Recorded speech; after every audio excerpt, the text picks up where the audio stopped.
नमस्कार दोस्तों मैं आया हूँ कोरोना के रहस्य के बारे में बताने। दोस्तों, ये कोरोना जो सारी दुनिया को परेशान करके रखा है, इससे बचने के लिए हमें कितने तरह के उपाय बताए जा रहे हैं और हम कितने तरह के उपाय किए जा रहे हैं, फिर भी ये मानने को तैयार नहीं। हम उपाय पर उपाय किए जा रहे हैं, लेकिन ये अपना काम करते जा रहा है, क्योंकि हम अंधेरे में लाठी चला रहे हैं और इसका मतलब कारण कुछ और हम उपचार कर रहे हैं कुछ और। इस गर्मी में इस वायरस का अत्याचार इतना क्यों बढ़ रहा है, इस पर किसी का विचार आया नहीं। दोस्तों, ये वायरस कैसे उत्पन्न हो रहा है, कहाँ हो रहा है और कौन लोग इसकी उत्पत्ति कर रहे हैं। किसी शहर में ज़्यादा, किसी शहर में कम, गांव में नगन, गांव में नहीं के बराबर। और कैसे लोगों पर इसका प्रभाव होगा और कैसे लोगों पर इसका प्रभाव नहीं होगा, और इससे कैसे बचा जा सकता है, इसको कैसे ख़त्म किया जा सकता है, इन सारी सवालों का जवाब मैं लेकर हाजिर हूँ। तो दोस्तों, इस वीडियो के लास्ट तक बने रहिएगा और गौर से सुनिएगा। इस वायरस का शुरुआत तो हुआ था चीन से, लेकिन ये वायरस का शुरुआत चीन की किसी लैब से निकला था या प्रकृति की आबहवा में प्रकृति की किसी प्रकोप की वजह से ये वायरस खुद ही उत्पन्न हुआ था, लेकिन इसकी सही जानकारी किसी के पास नहीं। बहुत लोग बहुत सारे तरह के बात कर रहे हैं, लेकिन इस वायरस की उत्पत्ति कैसे हुआ इसकी सही जानकारी किसी के पास नहीं। तो दोस्तों, हमारे इतिहास के हिसाब से हर 100 साल पर एक महामारी का जन्म होता है। 100 साल पहले भी एक डायरिया नामक महामारी की उत्पत्ति हुआ था, जिसके कारण बहुत सारे लोग मारे गए थे। और इस बार में इस कोरोना नामक महामारी की, इस वायरस की उत्पत्ति हुआ है, जो लोगों को भी, जो पृथ्वी पर सारे लोगों को परेशान कर रखा है। तो दोस्तों, ये वायरस गर्मी के मौसम में इतना बढ़ क्यों रहा है, इस पर किसी ने विचार किया ही नहीं।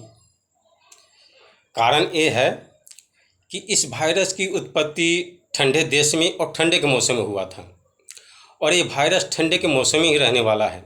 गर्मी इसे बर्दाश्त नहीं, गर्मी आने से या गर्मी लगने से ख़त्म हो जाएगा, लेकिन हो रहा है इसके विपरीत, गर्मी के मौसम में ही बढ़ रहा है। तो हो रहा है ऐसे कि ठंडी के मौसम में ये वायरस को ठंडी वातावरण ढूंढने का ज़रूरत नहीं पड़ता, क्योंकि ठंडी में रहने वाला वायरस है। ठंडी के मौसम में इसे वातावरण ढूंढने का, ठंडी परिवेश ढूंढने का ज़रूरत नहीं पड़ता, इसलिए ठंडी के मौसम में चपा हुआ रहता है, इसका प्रभाव कम रहता है। और जैसे जैसे गर्मी शुरू होता है, ये वायरस गर्मी से बेचैन होकर के ठंडी परिवेश ढूंढता है। ये वायरस गर्मी से बेचैन होकर के ठंडी वातावरण ढूंढता है। तो दोस्तों, इसे इस गर्मी में ठंडी वातावरण मिलता कहाँ है? तो दोस्तों, इसे ठंडी वातावरण मिलता है बड़े बड़े पैसे वालों के घर, बड़े बड़े अमीर लोगों के घर, जहाँ दिन रात एसी चलता है, ठंडे फ्रिज का पानी पीते हैं, नॉर्मल पानी पी नहीं सकते। ऐसे में ये वायरस गर्मी से बेचैन होकर के और ठंडी वातावरण ढूंढता है। तो ठंडी वातावरण, जहाँ एसी चल रहा है, वो ठंडी वातावरण वहाँ पर प्रवेश कर जाता है, और वहाँ प्रवेश करने के बाद उस ठंडी परिवेश में रहने वाले लोगों के अंदर में ये धीरे धीरे अपना प्रभाव डालने लगता है, और प्रभाव डालने के बाद आस्ते आस्ते उसे जकड़ लेता है, और फिर एक आदमी को जकड़ लेने के बाद ये अपने संपर्क में आने वाले व्यक्ति के अंदर में आसानी से प्रवेश कर जाता है, और उसके बाद फिर दूसरे व्यक्ति के अंदर, फिर तीसरे के व्यक्ति के अंदर में, इस तरह से इसका चयन बढ़ते जाता है। तो दोस्तों, ऐसे ऐसे ठंडी परिवेश में रहने वाले यानी एसी में रहने वाले लोग जब बाहर निकलते हैं तो डबल मास्क पहनकर और हाथ में सैनिटाइजर लेकर के, लेकिन उनको पता नहीं कि इस गर्मी में, इस धूप में वायरस बाहर नहीं, वायरस खुद उनके घर में जन्म ले रहा है। वायरस को खुद वो लोग अपने घर में पैदा कर रहे हैं। तो चलो दोस्तों, देखते हैं कि किसी शहर में इसका प्रभाव ज़्यादा और किसी शहर में इसका प्रभाव कम।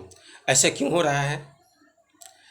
ऐसा इसलिए हो रहा है कि जो शहर ज़्यादा डेवलप है, जैसे मुंबई के लोग हाई फाई हैं, वहाँ अधिकांश घरों में एसी लगा हुआ है, अधिकांश लोग एसी में रहते हैं, वो बाहर धूप में निकलते नहीं, मेहनत का काम करते नहीं, पसीना बहाते नहीं, नरम होते हैं, कोमल होते हैं।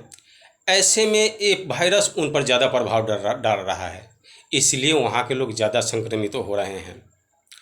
और गाँवों में नगन गाँव में हो भी रहा है तो कैसे लोगों को हो रहा है? जो शहर से गांव की तरफ जा रहे हैं, अपने साथ तो वायरस लेकर जा रहे हैं, वैसे लोगों को हो रहा है। और ऐसे लोगों की भी हो रहा है जो लोग वहाँ के रहने वाले हैं। तो वहाँ के रहने वाले कैसे लोगों को हो रहा है? जो अमीर लोग हैं, अपना काम खुद नहीं करते, नौकर चाकर से काम करवाते हैं, धूप में नहीं निकलते, पसीना नहीं बहाते, ऐसे ऐसे लोगों पर ये वायरस प्रभाव डाल रहा है। गांव के लोगों पर इसका प्रभाव नहीं होने का कारण है कि गांव का लोग मेहनती होते हैं, धूप में निकलते हैं, परिश्रम करते हैं, परिश्रम का काम करते हैं। इसलिए ऐसे में ऐसे लोगों पर ये वायरस का प्रभाव नहीं होगा, उस पर ये वायरस अपना प्रभाव नहीं जमा पाएगा। लेकिन अब बड़े बड़े लोग फल फूल खाते हैं, विटामिन खाते हैं, अच्छे अच्छे चीज़ खाते हैं, फिर भी आप लोगों पर इसका वायरस का प्रभाव होगा। क्योंकि जब तक आप एसी में रहना बंद नहीं करेंगे, ठंडे फ्रिज का पानी पीना बंद नहीं करेंगे, तब तक ये आप कुछ भी उपाय कर ले, कितना भी लॉकडाउन हो जाए, कितना हो आप दिन रात मास्क पहन कर रहे, फिर भी ये वायरस आप लोगों पर ही प्रभाव डालेगा। क्योंकि जब तक आप अपने परिवेश को नहीं चेंज कीजिएगा, तब तक ये वायरस रुकने वाला नहीं है। तो दोस्तों, लास्ट में एक और राज की बात बताऊं। जैसे कि सरकार भी देख रहे हैं और डॉक्टर लोग भी समझ रहे हैं कि 90% कोरोना का पेशेंट सब एसी घरों से निकल रहे हैं, फिर भी वो लोग एसी बंद करने के बाद एक बार भी मुंह पर नहीं ला रहे हैं। इसी से समझ जाइए कि क्या हो रहा है। सरकार यदि सारे देश में ये लॉकडाउन न करके यदि 15-20 दिन के लिए सारे घरों के एसी, फ्रिज और ठंडे खाने पीने वाले जितने भी सामान हैं, उन सभी चीज़ों पर यदि प्रतिबंध लगा दिया जाए तो ये वायरस अवश्य खत्म हो जाएगा। और आप एसी वाले लोगों से भी कहना चाहूँगा कि यदि आप लोग चाहते हैं कि ये वायरस खत्म हो जाए तो आप लोग प्लीज़ एसी न चलाएं। इतना ही कहकर मैं आप लोगों से विदा लेता हूँ। जय राम जी की।